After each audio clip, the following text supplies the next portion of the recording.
Irmãos, eu quero falar com vocês, nós estamos concluindo hoje a série Vícios, eu já quero dizer que nós vamos começar uma nova série de mensagens, segunda-feira que vem, não, domingo que vem, estou pensando na segunda-feira, domingo que vem, nós vamos celebrar a Santa Ceia, uma nova série de mensagens, mas nós queremos concluir essa série falando de uma droga que é lícita, né?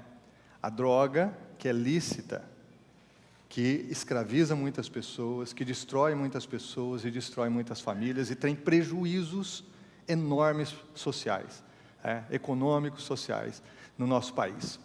Qual é essa droga que é legalizada? Essa droga aqui a pessoa pode usar todos os dias, por toda a sua vida, sem ter nenhum problema com a lei do país. Todos os dias ela pode usar, por toda a sua vida, sem ter absolutamente nenhum problema com a lei do país. Então, vocês já podem imaginar que hoje nós queremos falar do álcool, né? O álcool é a droga lícita, é a droga legal, que existe há milhares e milhares de anos. Se você olhar para a Bíblia, o próprio Noé, depois da arca, depois do dilúvio, ele se embriagou. Então, milhares e milhares de anos, a humanidade padece sobre uma droga que, no Brasil, e como muitos países do mundo, é socialmente aceitável. Todo mundo entende alguém beber, né? No país é aceitável. As pessoas vão para batizados de crianças e querem beber. As pessoas perguntam, mas vai ter uma cervejinha? Se não tiver cerveja, eu não vou. Você já ouviu pessoas falando assim? Eu queria te convidar para o meu casamento. Mas vai ter cerveja? Vai ter bebida? Vai ter chopp? Por quê? Porque nós vivemos num país onde é socialmente aceitável, agradável a bebida. Seja num happy hour após o dia de trabalho, seja porque aqui é o recanto do guerreiro e eu mereço, trabalho demais, eu mereço beber, seja porque nós vemos todo tipo de aniversário de criança, chá de bebê. O que deveria tomar em chá de bebê, irmãos? Mas bebe cerveja mesmo, Chá de bebê deveria ter chá, né? Mas tem cerveja, e se não tiver cerveja, a gente não vai no chá de bebê do nosso melhor amigo, que a gente conhece há 30 anos, mas para mim é mais importante que tenha cerveja no chá de bebê do que eu estar lá com meu amigo. Não é incrível isso? Não é incrível que nós vivamos num país com tanta violência doméstica? Você sabia que 40% dos acidentes de trânsito acontecem com pessoas embriagadas? Quanta gente morre no nosso país em acidentes de trânsito? 40% dos acidentes está ligado ao alcoolismo. Alguém bebeu e dirigiu.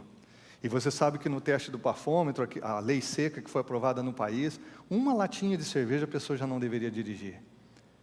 Mas eu e você sabemos que as pessoas não vivem isso. Então, quando nós falamos aqui da bebida, nós estamos tratando um assunto assim muito importante, mas também muito controverso quando a gente pensa da bebida em relação à fé cristã. Toda vez que você vê uma propaganda de bebida na televisão, você vê beba sem? Ou não? Beba com. Beba com moderação. A propaganda faz aquela coisa maravilhosa que beber é uma alegria, está com os amigos, é a vida. E aí vem uma frasezinha bem... Beba com moderação. Hoje eu quero convidar você a beber sem moderação. Quero mesmo. Você vai encher a cara. Tá bom, irmão? Tá liberado. Vai encher a cara. Mas aí, no final você vai entender.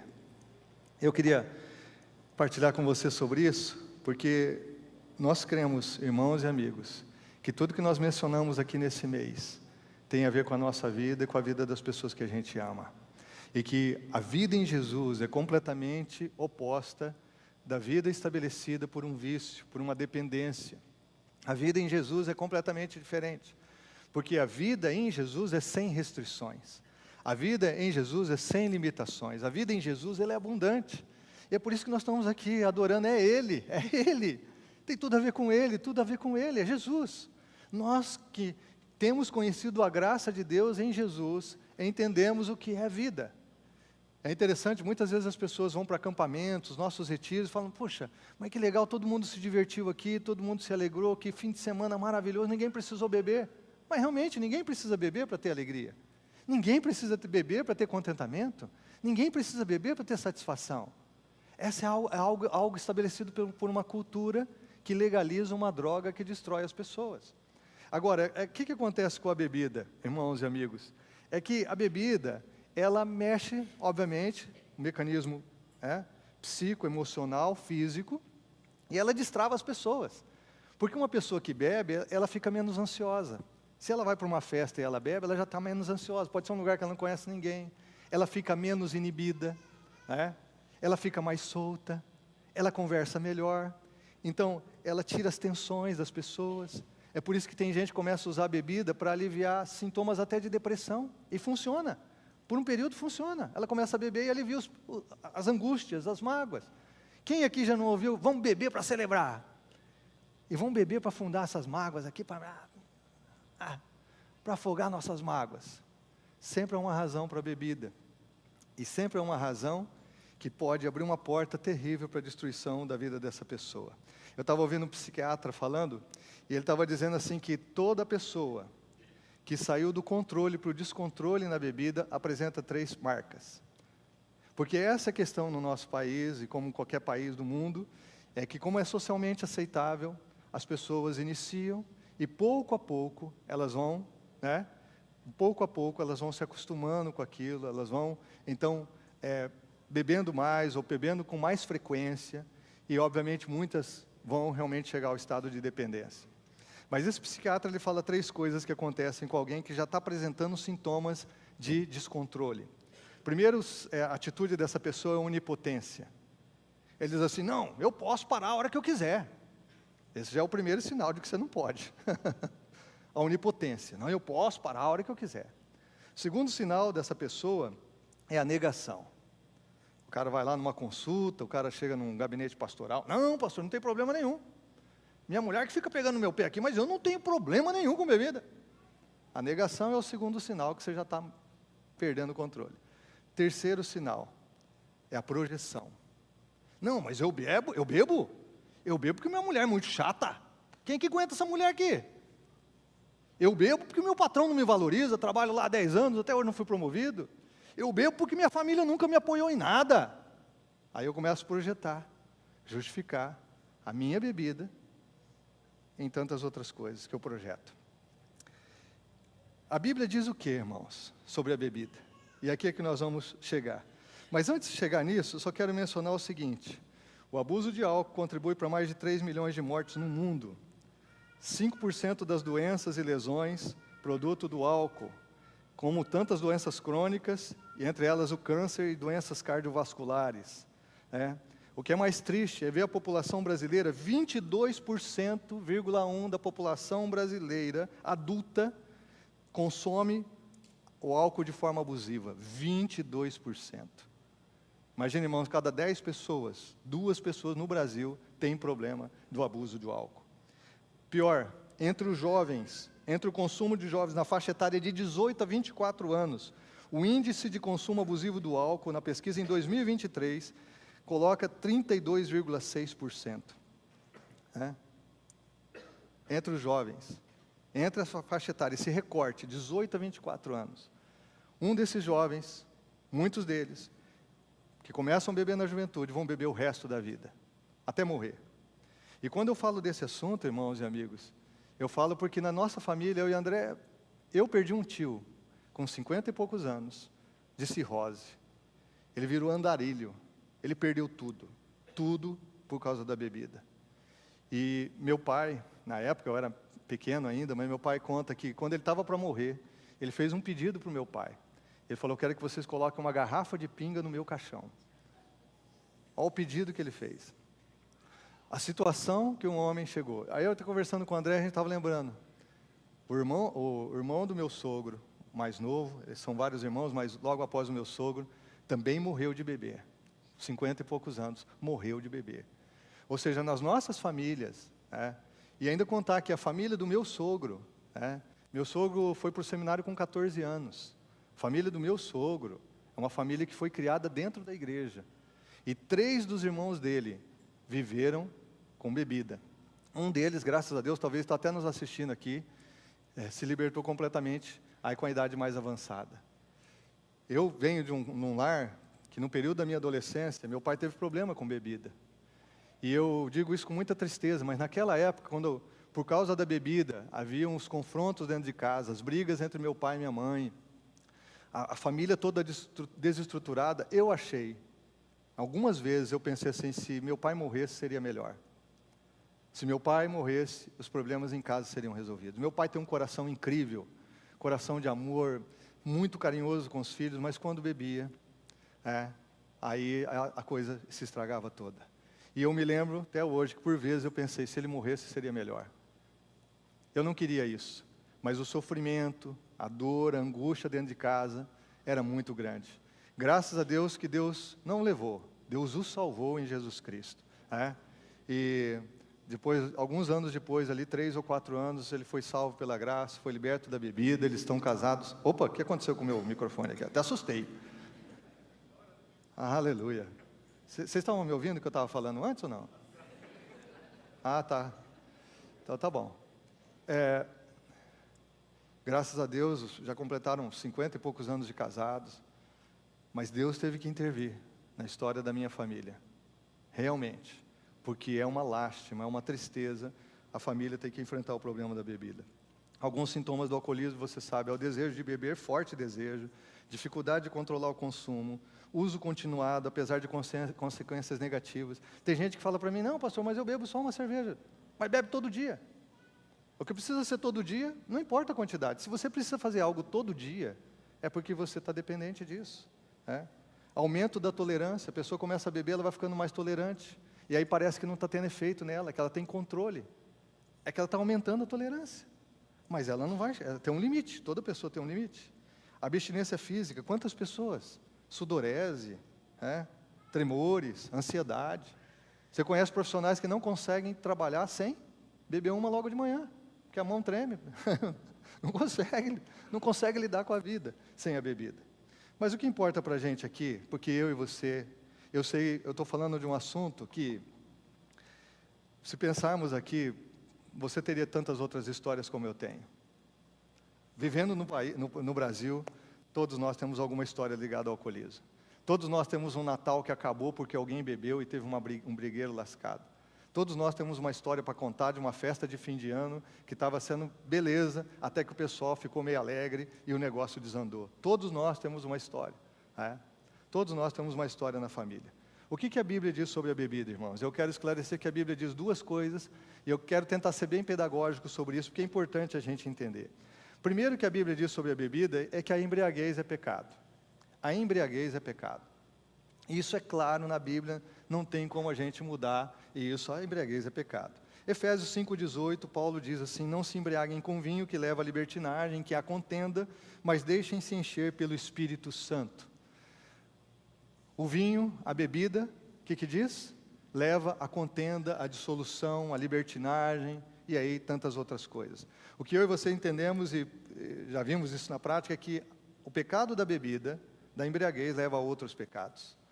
Leva à violência doméstica, leva à destruição moral, leva a acabar com casamentos e famílias, leva a traumas dos filhos. Então, os pecados são infindos a partir do alcoolismo. Então, a embriaguez na Bíblia é muito clara. Não se embriaguem. Não se embriaguem com vinho. A embriaguez é pecado, ela é condenada na Bíblia, a gente deve se embriagar com o Espírito. Olha o que diz Provérbios capítulo 23. Interessante esse texto, ele diz assim, de quem são os ais? De quem são as dores, de quem as tristezas? E as brigas de quem são? E os ferimentos desnecessários? De quem são os olhos vermelhos? Dos que se demoram bebendo vinho, dos que andam à procura de bebida misturada? Não se deixe atrair pelo vinho quando está vermelho, quando cintila no copo e escorre suavemente, não seja atraído pela sua beleza. No fim, ele morde como serpente e envenena como víbora. Então, de quem são as dores? Salomão está levantando essa questão no seu contexto de milhares de anos atrás. De quem são as dores? De quem são os sofrimentos? De quem são os ferimentos desnecessários? Daqueles que se entregam à bebida. Então, eu e você sabemos que a Bíblia abre portas para o vício, para a escravidão, para a miséria, perda de saúde, prejuízo financeiro, desvalorização pessoal, porque o cara destrói a sua autoimagem, rompimento dos relacionamentos, violência doméstica, destruição da família, do casamento, ruína moral, e sobretudo a tragédia espiritual, Então, quando nós pensamos sobre esse assunto, precisamos entender que, em primeiro lugar, a Bíblia é muito clara. Alguém embriagado está pecando contra Deus, está pecando contra si mesmo, está pecando contra a sua família, contra aqueles que o amam. Alguém que está embriagado está pecando contra a sociedade. É um pecado. É algo que temos sofrido as consequências como sociedade. Segunda coisa que a Bíblia diz, e aqui é muito importante a nossa reflexão, é que nós devemos viver sob a lei do amor. Porque aqui eu queria que você entendesse o equilíbrio.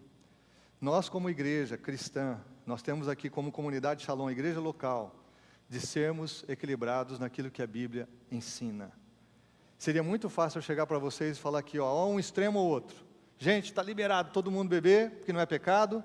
Gente, é pecado, ninguém pode beber uma gota de álcool. Mas eu não posso falar isso. Até gostaria, mas eu não posso. Por quê? Porque a Bíblia não condena necessariamente o ato de beber, mas a embriaguez. E aqui que nós temos um problema. Porque como é que nós então conseguimos manter o equilíbrio da graça? Você sabe que em qualquer área da vida os extremos se sobressaem.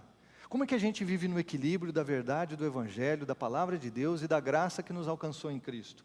Como é que a gente lida com uma droga que é socialmente aceitável, que é legal no nosso país, que é condenada na Bíblia a embriaguez, mas eu me relaciono com isso dentro da dimensão de não se tornar pecaminoso ou pecaminosa para a minha realidade, para a minha vida e para a vida daqueles que me cercam. Então esse é um desafio muito grande, mas a Bíblia nos dá o caminho, e o caminho é que nós devemos viver sob a lei do amor. A lei do amor. O que deve guiar um cristão a respeito dos mais variados assuntos que a Bíblia não legisla, que a Bíblia não estabelece como pecado. Esses dias eu brinquei aqui falando de um outro vício, que a Bíblia não fala não julgueis, né? A Bíblia não fala, mas então como que nós vamos andar nesse caminho? O que nós vemos na Bíblia para dirigir a gente a respeito de um jogo que se torna vício? Da mesma forma, a Bíblia condena veementemente a embriaguez, mas ela não condena o ato de beber. E aí eu sei que você teria vários argumentos. Puxa, Jesus celebrou a ceia com pão e o vinho. Aí tem gente que fala assim, não, mas o vinho que Jesus tomou não embriagava. Não, o vinho que Jesus tomou também embriagava. O vinho que Noé tomou embriagou Noé. Então, alguns vão argumentar, puxa, o apóstolo Paulo falou para Timóteo tomar um pouco de vinho por causa das suas dores, as suas enfermidades. Então o vinho, remédio, pastor. Esse argumento aí o pessoal gosta muito, não memoriza nada da Bíblia, mas esse texto do apóstolo Paulo, o cara sabe de cor, entendeu? Não, Paulo falou para tomar. Vamos lembrar que naquela época não tinha remédio do jeito que nós estamos hoje, né, irmãos?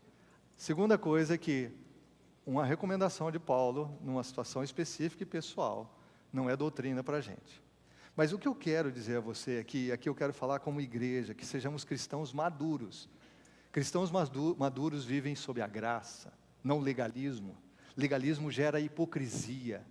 Então quando a gente fala assim, não, aqui ninguém toma, minha religião não permite, vai gerar hipocrisia. As pessoas vão fazer pela frente, mas não vão viver isso de coração. Legalismos sempre gera hipocrisia. Nós não somos chamados a viver de forma hipócrita. Nós somos chamados a viver de coração, vidas inteiras, congruentes, vidas íntegras. Nós somos chamados a viver a fé que abraça todos os aspectos da nossa vida, da nossa existência, todo o nosso comportamento, tudo que somos, tudo que temos, tudo que fazemos. E essa é a dimensão de viver sob a lei do amor. Então eu quero convidar você a abrir a Bíblia em Romanos 14, um texto que nos traz instrução sobre esse assunto, quando nós estamos falando de bebida, mas numa dimensão de que ela não é pecaminosa, porque nós não estamos descontrolados, não somos dependentes, não estamos embriagados, mas ainda assim a Bíblia diz que temos instruções de como viver em relação à bebida. Então Romanos 14 diz o seguinte: nenhum de nós vive apenas para si, e nenhum de nós morre apenas para si. Se vivemos, vivemos para o Senhor, se morremos, morremos para o Senhor. Assim, quer vivamos, quer morramos, pertencemos ao Senhor. Por essa razão, Cristo morreu e voltou a viver, para ser Senhor de vivos e de mortos. Portanto, você, por que julga seu irmão? E por que despreza o seu irmão? Pois todos compareceremos diante do tribunal de Deus, porque está escrito, por mim mesmo jurei, diz o Senhor, diante de mim todo joelho se dobrará e toda língua confessará que sou Deus. Assim, cada um de nós prestará contas de si mesmo a Deus. Portanto, deixemos de julgar uns aos outros. Em vez disso, façamos o propósito de não colocar pedra de tropeço ou obstáculo no caminho do irmão. Como alguém que está no Senhor Jesus, tenho plena convicção de que nenhum alimento é por si mesmo impuro, a não ser para quem assim o considere, para ele é impuro. Paulo está falando aqui dos alimentos que eram vendidos no mercado, alguns eram sacrificados aos ídolos. E aí o que os cristãos iam fazer? O cristão podia comer uma carne comprada num açougue de alguém que não era cristão? O cristão podia comprar uma carne no mercado, sabendo que ela foi sacrificada a um ídolo, e parte dela depois foi vendida ali, foi disponibilizada para comércio? O cristão podia comer isso? Então naquela época havia essa controvérsia. Pode ou não pode? Paulo está legislando aqui sobre a lei do amor. É o contexto do texto aqui. E ele vai atrelar isso à bebida. Ele diz assim: se o seu irmão se entristece devido ao que você come, olha essa frase: você já não está agindo por amor. Por causa da sua comida, não destrua seu irmão, porque em Cristo morreu. Aquilo que é bom para vocês não se torne objeto de maledicência. As pessoas vão falar mal porque você está comendo, então não coma. Vai afetar a fé de algum irmão? Então não coma. É lícito comer, porque o ídolo não vale nada. Os deuses desse mundo não são nada. Mas se você comer e for afetar a fé de alguém, então não coma. Você está entendendo o que Paulo vai desenvolvendo aqui? Ele diz assim: pois o reino de Deus não é comida nem bebida, mas justiça, paz e alegria no Espírito Santo. Aquele que assim serve a Cristo é agradável a Deus e aprovado pelos homens.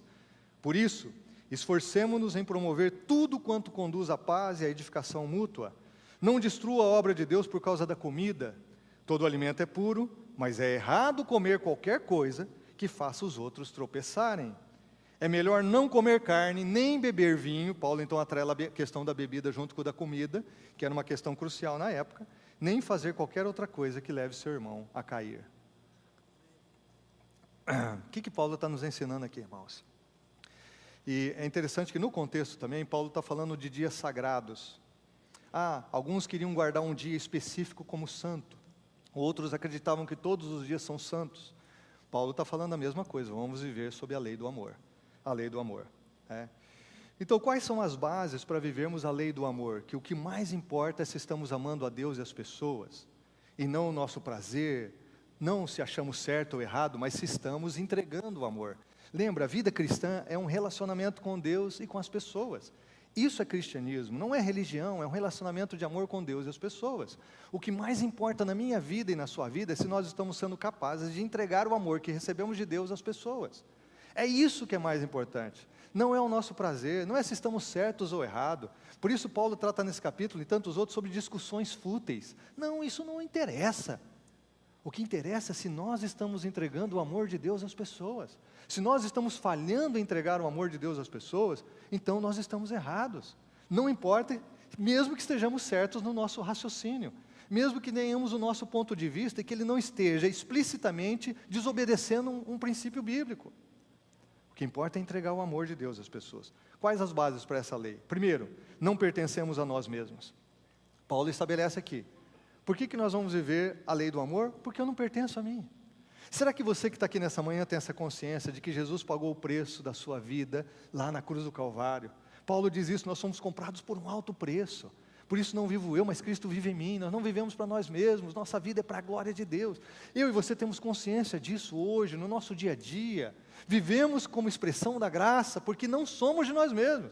Porque podemos renunciar coisas lícitas, mas que não estão entregando o amor às pessoas? Por que um homem, por exemplo, pode rejeitar ou abrir mão, renunciar, por exemplo, de um trabalho que está fazendo ele viajar muitos dias e ficar longe da família, mesmo que trabalhar seja lícito?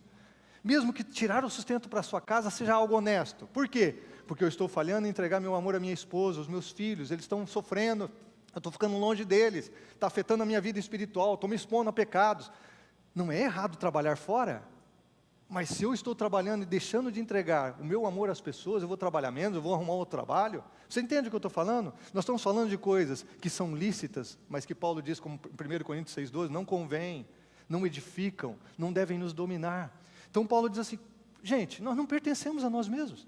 Vamos ler o texto aqui de novo. Ele diz: ninguém vive só para si. Se você é um cristão, você não vive só para si, e você também não morre só para si. Porque ele fala: quer você viva para o Senhor, morra para o Senhor, porque pertencemos a Ele. É por essa razão que Cristo morreu, voltou a viver para ser Senhor de vivos e mortos. Ele venceu a morte, o poder do pecado, das trevas, Ele nos concede vida. Enquanto eu estou vivendo, Ele é meu Senhor. Quando eu morrer, Ele é meu Senhor. O cristão não pertence a si mesmo. A segunda base é que todos nós vamos prestar contas a Deus. Paulo diz aqui, olha, por que você está julgando o seu irmão? Por que você vai ficar julgando o seu irmão?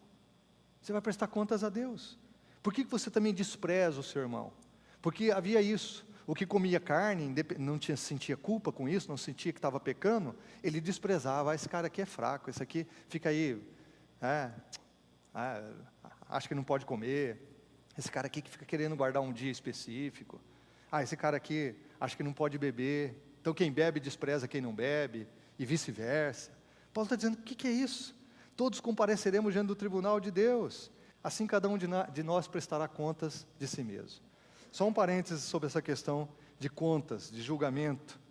Por que o julgamento final de Deus é importante, irmãos? Porque Deus tem um compromisso de pôr esse mundo que está em desordem, fragmentado, em ordem. Esse é o compromisso de Deus. E Deus já julgou o mundo quando Ele enviou seu Filho para morrer na cruz por mim e por você. Mas o julgamento final acontecerá no último dia. Então o cristão, ele vive nesse espaço, entre o sacrifício perfeito de Jesus e o que acontecerá no último dia. Quando cada cristão, ou cada pessoa, cristão ou não, prestará contas de si mesmo. Obviamente, aqueles que foram julgados em Cristo, receberam Jesus, foram justificados pelo sacrifício e os méritos de Cristo. Então, nós não estaremos diante do tribunal de Cristo para prestar contas, porque nossos pecados foram perdoados. Mas nós estaremos sempre vivendo à luz desse julgamento final que há de acontecer. É interessante, o julgamento já aconteceu, iniciou-se com Deus através da cruz, porque na cruz Deus condenou o pecado de toda a humanidade. Agora nós vivemos, cada dia da nossa vida, sabendo que haverá ainda o julgamento final, onde toda essa corrupção, toda essa miséria, toda essa quebradeira, todo esse mundo fragmentado será colocado em ordem através do juízo de Deus. Terceira coisa, o reino de Deus é muito mais do que comer e beber. E é isso que Paulo expressa dos versos 15 a 18. É muito mais importante a gente viver o reino de Deus. Olha o que Paulo diz assim, se o seu irmão se entristece devido ao que você come, ou ao que você bebe, então você já não está agindo por amor. Por causa da comida ou da bebida, não destrua o seu irmão por quem Cristo morreu. Ou seja, se eu posso tomar uma cerveja, posso. Mas se eu vou tomar e alguém vai questionar a minha fé, se isso vai talvez abrir espaço no coração do meu irmão, e ele vai passar a beber por causa do que eu estou bebendo, me vendo como cristão, eu não bebo. Se eu vou tomar um cálice de vinho, eu posso tomar um cálice de vinho? Claro que eu posso. Eu e a Andréia lá em casa, podemos abrir uma garrafa de vinho e tomar um cálice de vinho juntos? Podemos? Claro que podemos. Você pode na sua casa? Claro que você pode. A Bíblia não diz que você não pode. Mas eu vou afetar a fé de alguém? Eu vou tomar então no aniversário do meu filho e um monte de gente, pessoas que eu não conheço, que não têm controle, eu não sei que portas eu estou abrindo. Então tem a ver com intensidade, com lugar, com quem eu tomo. E como eu disse, é por amor, não é hipocrisia, é por amor. Puxa, se eu sei, irmãos, alguém que tem problema com bebida nunca mais pode tomar. Se você já teve problema, nunca mais tome. A gente tem o testemunho de um irmão, que ele, cristão, Deus transformou, ele foi para a França, foi viver na França. E lá na França o pessoal na Santa Ceia servia vinho mesmo. E ao participar da ceia na igreja, ele começou. E ele, incrivelmente, voltou a beber a partir da bebida, que foi oferecida na ceia dentro da igreja. Porque ele já era alguém que tinha se livrado do álcool. Por isso, na ceia, nós não colocamos vinho mesmo, nós colocamos suco de uva aqui.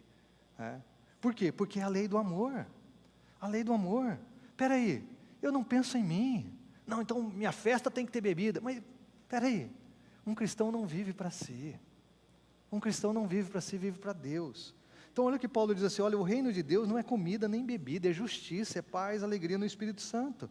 Assim, aquele que serve a Cristo é agradável a Deus e aprovado pelos homens. Aprovado pelos homens. Eu estou num ambiente com amigos, pode ser até com irmãos na fé, nós estamos aqui, nós vamos tomar um cálice de vinho. Pode acontecer. Mas a gente sabe que alguém tem problema, ou a minha postura abre espaço para alguém usar o meu testemunho para que ele possa beber? Não faço. Eu já cheguei, irmãos, em reunião de irmãos da igreja.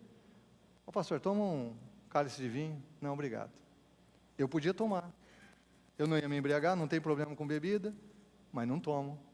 Porque se eu tomar lá, os irmãos falam, até o pastor Carlos tomou aqui, ó. Olha, o negócio está liberado. É. Não. Por quê? Para mim o mais importante não é, podia ser um vinho francês de $150, não importa. O mais importante é o que? O reino de Deus. É a consciência diante de Deus e das pessoas. Você vive com essa consciência de que o que você faz pode influenciar pessoas? E que a sua vida é para influenciar para a graça, para o reino, e não para que as pessoas possam se perder ou possam se escandalizar na fé? O reino de Deus é muito maior, irmãos. Então, questões relacionadas à comida, à bebida, são servas das coisas que realmente são importantes no reino de Deus. E quarto lugar, Paulo estabelece que a base da lei do amor é que o que importa é a paz e a edificação mútua. A paz e a edificação mútua. Por isso ele diz aqui, esforcemo-nos em promover tudo quanto conduz à paz. No vinho a contenda, a dissolução, conduz à paz, à edificação mútua. Eu construo você, você a mim, nós nos edificamos mutuamente, é isso que é importante. Olha o alerta de Paulo, não destrua a obra de Deus por causa da comida, não destrua a obra de Deus na vida de alguém por causa da bebida. Ele fala, o alimento é puro? Sim, o alimento é puro, você pode comer do que for. No Novo Testamento não tem dieta, irmão. Você pode comer porco, bacon, você pode comer carne de rã, de coelho, você pode comer qualquer coisa. No Novo Testamento, Jesus mesmo afirmou, todas as coisas criadas estão liberadas para comida. Mas se vai escandalizar alguém, então não coma. Por quê? Porque eu amo o irmão que é fraco, que está aprendendo na fé, que ainda é imaturo. Então não. Ele fala, é errado comer qualquer coisa que faça os outros tropeçar, é melhor não comer nem beber, fazer qualquer coisa que possa levar o irmão a cair. Então, eu acho interessante aqui, irmãos, que a minha liberdade, escute isso, não me dá direito de escandalizar e ofender o irmão. A minha liberdade. O que Paulo conclui nesse capítulo aqui, falando aos irmãos que são mais maduros na fé, e que por isso defendia, assim, não, eu posso comer, eu posso beber, eu posso não guardar dia nenhum, porque eu sei que a minha salvação está em Cristo, firmada na graça, eu sou salvo pelos méritos de Cristo, então isso aí não é nenhum problema. Está errado pensar assim? Não está errado, está verdade. Eles estavam certos, mas apesar de estarem certos, o que é mais importante é a edificação mútua. E apesar de você estar certo sobre a grandeza da obra de Cristo na cruz, isso não te dá direito de usar a sua liberdade para ofender a fé de alguém. Eu vejo aqui, irmãos, eu posso dizer assim, com clareza, há pessoas que frequentam a igreja há anos, e que não se convertem por causa da bebida, porque não quer abandonar a cervejinha, não quer abandonar o vinho, a vodka, a cajibrina, a água que o passarinho não bebe, né? Então é isso aí. Há pessoas que não se convertem porque conhecem outros cristãos, como eles não conhecem o Evangelho, o que a graça de Deus faz na cruz, conhecem cristãos que bebem. E normalmente um não cristão, ele entende que alguém comprometido com o Evangelho não bebe. Aí ele chega num ambiente onde os cristãos bebem. E às vezes bebem mesmo. Bebem mesmo, não é um cálice de vinho. Bebem. E o que você acha que isso faz na mente de um não cristão? Você pode ser um homem fiel ao seu cônjuge, você pode ser alguém que serve no ministério, você pode ser íntegro em outras áreas, mas essa pessoa, lá no coração dela, questiona se realmente você é cristão ou não. Lá no coração dela, ela vai ficar com uma dúvida. Por quê? Porque você bebe. E se o fato de eu beber tira de mim o impacto do meu testemunho, da minha santidade, da minha influência na vida das pessoas, então Paulo está dizendo assim, não, a gente não faz isso. Eu gosto de uma frase de Martim Lutero, e eu quero ir para a parte de aplicação aqui com vocês. Martim Lutero, ele tem um tratado da liberdade do cristão, e ele diz o seguinte, o cristão é o mais livre, senhor de todos, não sujeito a ninguém. Esse é o cristão. Ele foi comprado por Jesus, o sacrifício de Jesus é suficiente e perfeito para a sua salvação. Ele é livre, ele é autônomo, ele é emancipado, ele tem maturidade. Esse é o cristão. Aí Lutero completa, o cristão é o mais dócil servo de todos, sujeito a todos. Por um lado ele diz assim, o cristão é essa pessoa livre, ele foi verdadeiramente liberto em Cristo, ele não está sujeito à opinião de ninguém a ninguém. Por outro lado, o equilíbrio da graça, o cristão é o mais dócil servo de todos, sujeito a todos, e não usa da sua liberdade, de jeito nenhum, para colocar qualquer empecilho na caminhada de alguém com Jesus. Porque o mais importante não é comida nem bebida, mas é o reino de Deus, a justiça, a alegria, o Espírito Santo, a paz e a alegria no Espírito Santo. Irmãos, o que a gente está falando aqui, eu espero que você entenda, é o equilíbrio do Evangelho e da graça. Embriaguez é pecado? Sempre. Sempre, sempre, sempre pecado, claramente na Bíblia. Posso beber de vez em quando alguma coisa? A Bíblia disse que até pode. Pergunta, convém? Pergunta, edifica? Pergunta, você está entregando o amor de Deus às pessoas que estão com você? Eu conheço pessoas assim, puxa, ele bebe até socialmente, mas a esposa não gosta. Peraí, se a esposa não gosta, aí encerrou o assunto. Se meu marido não gosta de uma coisa que eu faço, acabou, porque o que importa é a edificação mútua, é entregar o amor um ao outro. Irmão, peraí, meus filhos estão vendo isso. Aí você fala assim, não, mas eu tenho controle. Teu filho vai ter controle? Teu filho abre a geladeira, toda vez tem garrafa de uísque, de cerveja lá dentro, de vodka. Você bebe uma vez na semana, mas teu filho está vendo aquilo na tua geladeira. Teu filho vai crescer e vai lidar como com a bebida? Como que ele vai lidar com isso que ele está vendo? Até a minha voz engrossou. Como? Ô gente, eu estou aqui para ser bem aberto com vocês, como pastor da igreja que eu amo vocês. E tentando trazer para você o que a Bíblia diz. Você não tem controle sobre como os outros vão usar o que você faz. Você está ouvindo isso? Você pode ter controle como você age. A partir dali você não tem controle.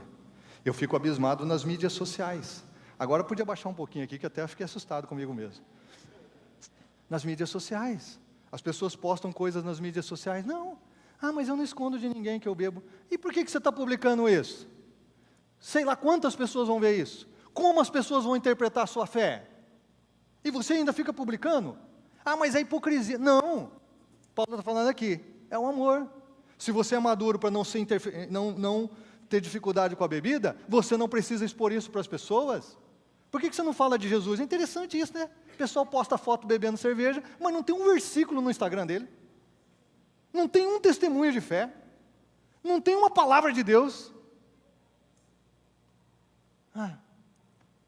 Irmãos, tudo que você publica na mídia social vai chegar em algum lugar.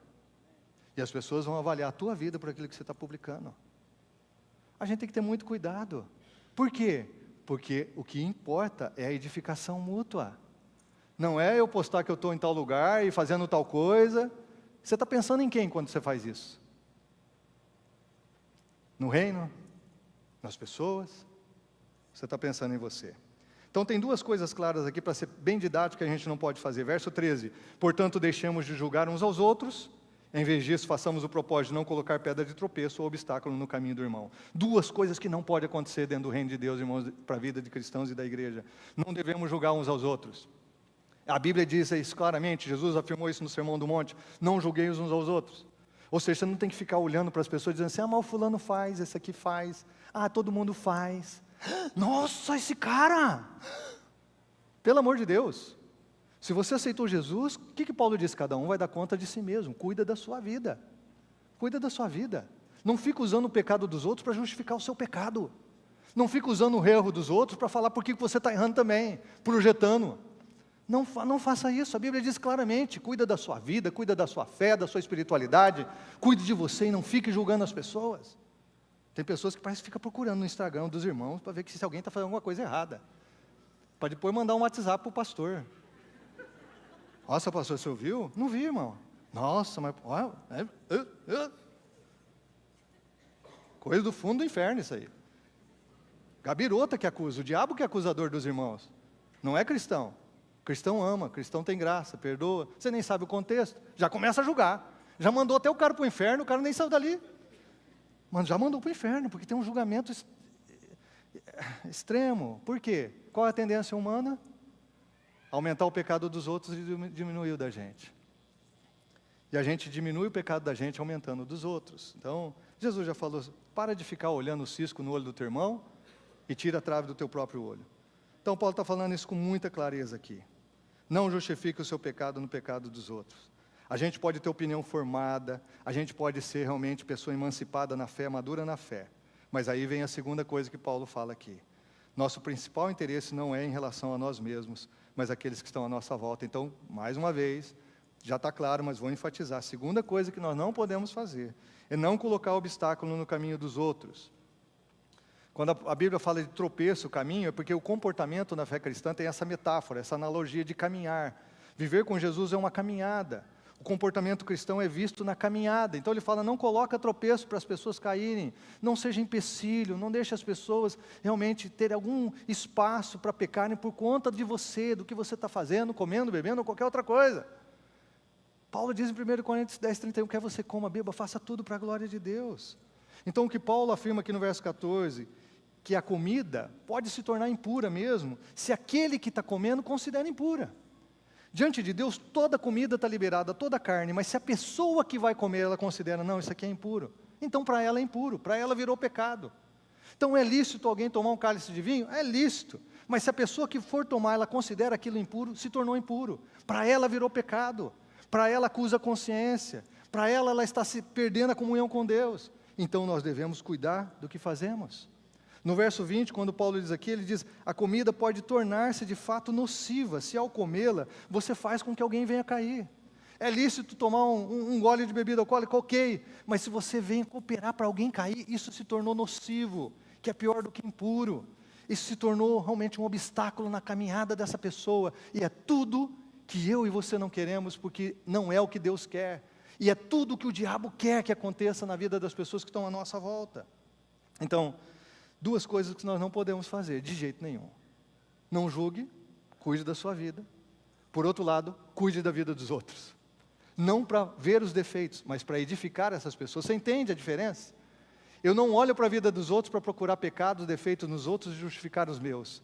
Mas ao mesmo tempo eu olho para a vida dos outros para entregar o amor de Deus no meu coração a elas.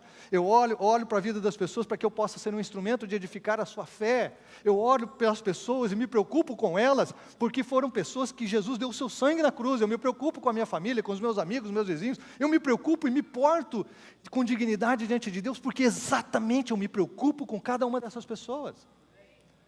E isso não é um fardo, irmãos, não é um peso. Viver assim deve ser terrível. Não.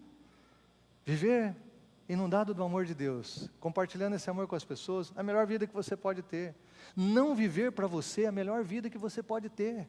Por isso que Jesus nega a si mesmo, deixa eu viver em você. A melhor vida que você pode viver é se livrar de você mesmo. Então quando você vive pensando nos outros, em abençoar, em ser instrumento de Deus na vida das pessoas, é a melhor vida. Você se libertou de você se libertou do cativeiro, do eu, do egoísmo, do narcisismo, do egocentrismo. Agora você está livre para viver a vida de verdade e abençoar pessoas. Então, a Bíblia diz aqui claramente duas coisas. Nossa posição como igreja local, eu acho que faz questão de dizer isso, irmãos. Nós não fazemos apologia à bebida e nunca vamos fazer. Segunda coisa, nós não temos bebida alcoólica em nossas reuniões, nossas festas, celebrações, reuniões de GC ou ministério. A igreja não tem. Tá bom, irmãos? Se alguém fizer isso, está fazendo fora da harmonia do princípio bíblico, da lei do amor, da graça, do testemunho cristão e também daquilo que nós, como pastores dessa igreja local, pensamos. Então, se alguém fez isso, usando o nome da igreja, um grupo de crescimento não é um grupo da pessoa, da família, é da igreja. Então, nesse lugar não vai ter bebida. Qualquer reunião de ministério, não tem. Por quê? Todas as razões que nós estamos vendo aqui. Porque nós nos importamos com as pessoas, amamos as pessoas, estamos aqui para servir as pessoas e entregar a elas o amor de Cristo e ajudá-las a caminhar com Jesus. Terceira coisa, nós não julgamos as pessoas e não nos justificamos nos erros dos outros. Então, eu termino enfatizando alguns cuidados aqui. Beber socialmente é permitido? É. Mas é uma porta para o vício pessoal, é uma porta para o vício dos seus filhos, familiares e amigos. Como eu disse, você pode ter controle, mas as pessoas com quem você está bebendo podem não ter. Podem não ter. Ele pode ser o início de uma caminhada de derrota e destruição. A outra coisa é que você abre porta para outros vícios, outros pecados na sua própria vida. E você sabe muito bem o que a bebida faz. E quarto, você perde o impacto do seu testemunho de Jesus, do que Jesus tem feito, por conta de uma coisa que não vale absolutamente nada, porque a comida e a bebida não são importantes. Lembra do que Jesus falou lá no Sermão no Monte, Mateus 7? Por que você se preocupa com o que comer, o que vestir? Cara, eu cuido de você. Você está se importando com coisas que não são importantes. Por que você vai valorizar mais uma cervejinha no final do dia, uma cervejinha com os amigos, do que a sua fé em Cristo, a salvação da tua alma? Por que você vai valorizar uma coisa que é socialmente aceita, mas que destrói a vida de tantas pessoas? Por que então a tua festa de aniversário tem que ter bebida a rodo, ao invés de celebrar a alegria de termos um ao outro? Você vê como que as famílias mudam as coisas, invertem as coisas. Nós estamos aqui por quê? É porque nós somos família e temos amizade uns dos outros? Temos os nossos amigos com a gente? Ou é porque nós vamos beber e encher a cara? Qual a razão? É só nós termos um pouquinho de sobriedade, que só vem através do Espírito e do Evangelho, da maturidade na fé, que nós podemos viver debaixo da lei do amor. Agora, quando eu disse aqui no início que eu ia pedir para você encher a cara, eu quero pedir para você encher a cara, sem moderação mesmo. Mas eu quero pedir para você encher a cara do que diz Isaías capítulo 55. Olha o que Isaías diz: venham todos vocês que estão com sede, venham às águas, e vocês que não possuem dinheiro algum, venham, comprem vinho e leite sem dinheiro e sem custo, porque gastar dinheiro naquilo que não é pão e o seu trabalho árduo naquilo que não satisfaz. Escutem-me e comam o que é bom, e a alma de vocês se deliciará com a mais fina refeição. Deem-me ouvidos e venham a mim, ouçam-me para que a sua alma viva. Farei uma aliança eterna com vocês, minha fidelidade prometida a Davi. E esse texto é glorioso, porque Deus está convidando a gente a beber sim, sem moderação, mas a beber da sua graça, a beber da sua salvação, beber da sua presença. Observe aqui, a graça de Deus é para todo mundo que deseja. Você tem sede, então venha e beba. Deus diz assim: eu tenho abundância, eu tenho sem limites, eu tenho sem restrições, então venha e mergulhe no oceano da graça. Beba demais, beba mesmo, encharque a sua alma da graça. Venha, é para todo mundo que deseja. Você não precisa ser inteligente, você não precisa ser religioso, você não precisa ser o mais bonito, você não precisa ter família em berço cristão, você não precisa nada disso. Você só precisa ter sede de mim e eu te sacio. Eu inundo a tua alma, eu preencho o teu coração, eu te dou uma nova vida. É só isso que você precisa, ter sede. Quem tem sede vem para mim e beba. Ele fala aqui sem dinheiro, sem preço, porque Jesus já pagou o preço da nossa salvação na cruz. É graça, é dessa graça que nós precisamos beber, irmãos. Deus te distribui a sua graça aqui, que é aceita pela fé, por isso Ele diz: escutem-me. Quando o texto de Isaías está dizendo escutem-me, escutar na Bíblia significa que eu passo a obedecer, a viver por aquilo. Não é só que eu ouço, mas eu escuto e agrego isso à minha vida. Então a resposta que Deus espera de mim e de você para a graça é que a gente realmente escute e viva com base nela. E a graça de Deus não é barata. Paulo escreve a Tito: a graça de Deus nos educa no caminho da justiça. Nós somos salvos pela graça, mas essa graça transforma, ela liberta, ela muda o nosso comportamento, ela nos transforma de dentro para fora. Essa graça nos liberta para entregar o amor de Deus às pessoas, para sermos testemunhas vivas do seu poder nos nossos relacionamentos. Não acredite nessa graça que você continua no pecado e está debaixo da graça. Essa é uma graça do fundo do inferno, mas não vem do trono de Deus. A graça em que você pode então continuar se embriagando, continuar transando com a namorada, continuar adulterando, se prostituindo, continuar fumando baseado, continuar sendo desonesto nos negócios, desrespeitando seus pais, continuar sendo ríspido nas relações familiares, e você acha que está debaixo da graça. A graça nunca caminha com o pecado. A graça liberta do pecado. A graça transforma o pecador. E é essa graça que nós somos chamados a viver, irmãos. A vida com Jesus é tão maravilhosa, ela é tão poderosa, é tão extraordinária. E você vê como que as pessoas ficam cegas, você vê como que as pessoas se iludem, você vê como que as pessoas ficam aprisionadas por coisas, puxa vida, por coisas que são tão pequenas. Olha o preço de alguém que se entrega à bebida, ela perde o seu valor como pessoa. É uma ruína moral, é uma tragédia espiritual, ela arrebenta com o seu casamento, é um mau testemunho para os filhos.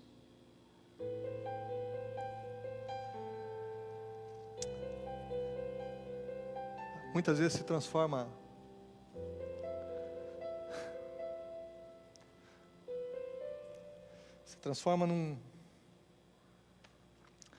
uma pessoa que suga a sociedade, porque uma pessoa dessa vai chegar nesse ponto. A gente, quando nós oramos e Deus colocou nosso coração sobre essa questão dos vícios, irmãos, é porque nós sabemos que todos nós como seres humanos podemos ser iludidos, enganados, seduzidos por todas as formas de vício que estão nessa sociedade. Nós não estamos aqui para condenar ninguém. Jesus disse, eu não vim para condenar o mundo, eu vim para salvar o mundo. Nossa palavra aqui não é de condenação para você que bebe, ou que joga, ou que está na pornografia. Nossa palavra aqui é de esperança. Nossa palavra é aqui para dizer para você, tem rumo, tem saída. Tem uma vida muito melhor do que essa que você está envolvido. Você entende isso? Nossa palavra aqui é de esperança. Você viver a melhor vida possível nesse mundo. Essa é a nossa palavra. Nós estamos aqui para beber dessa graça, que desde o profeta Isaías, desde o Velho Testamento é profetizada, e que se tornou possível através de Jesus na cruz do Calvário, e está disponível a todo aquele que tem sede. Nós estamos aqui para dizer, existe libertação.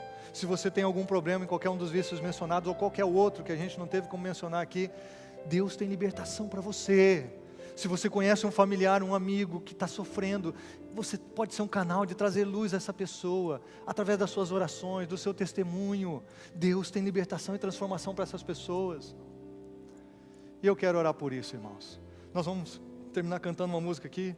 Eu acho muito bonita a letra, é uma música do Anderson, me lembra aí, Freire? Do Anderson Freire, que ele fala de deserto. E essa música é interessante porque ele está relacionado à tentação do diabo para Jesus no deserto. E Jesus diz assim, eu não troco a minha comunhão por palácios, riquezas. Eu não troco a minha comunhão. E eu posso dizer para você assim, não troque a sua comunhão por comida, bebida, religiosidade, qualquer outra coisa.